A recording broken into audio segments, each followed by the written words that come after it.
ఈరోజు ఈ సమావేశం మైనారిటీస్ సమస్యల పైన వాళ్ళకి ఉన్న సమస్యల పైన అవగాహన తెచ్చుకునేందుకు ఈ సమావేశాన్ని అరేంజ్ చేయడం జరిగింది, ఆర్గనైజ్ చేయడం జరిగింది. ఈ సమావేశానికి కర్నూలులో ఉన్న మత పెద్దలు, మిగతా పెద్ద ఎన్జిఓస్, మిగతా పెద్దలు అందరూ కూడా రావడం జరిగింది. ఇది ఫస్ట్ టైం.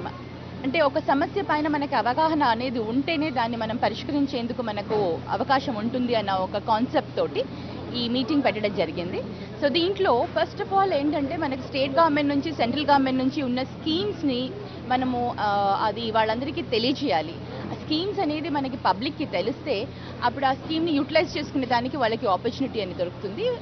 అది తెలియనంత వరకు ప్రభుత్వం ఎన్ని చేసినా కూడా వాళ్ళకి అందకుండా ఉంటుంది. అది తెలుసుకున్న తర్వాతనే నేను ఈ అవేర్నెస్ని క్రియేట్ చేయాలి అన్న ఈ ప్రోగ్రామ్ని పెట్టడం జరిగింది. అలాగే ఈ ఆఫీసర్స్ని పిలిచాను, వాళ్ళు స్కీమ్స్ గురించి ఎక్స్ప్లెయిన్ చేశారు.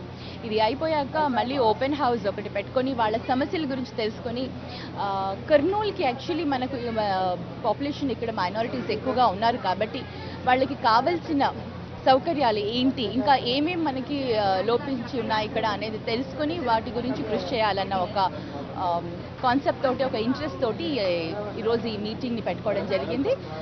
చాలా సంతోషం. అందరూ కూడా తక్కువ సమయంలో మనం పిలిచినా కూడా అందరూ చాలా చక్కగా వచ్చి వాళ్ళ ప్రాబ్లమ్స్ని, మనకి కర్నూలుకి ఏం కావాలి అన్న దానిపైన డిస్కస్ చేసుకునే దానికి వాళ్ళు వచ్చారు.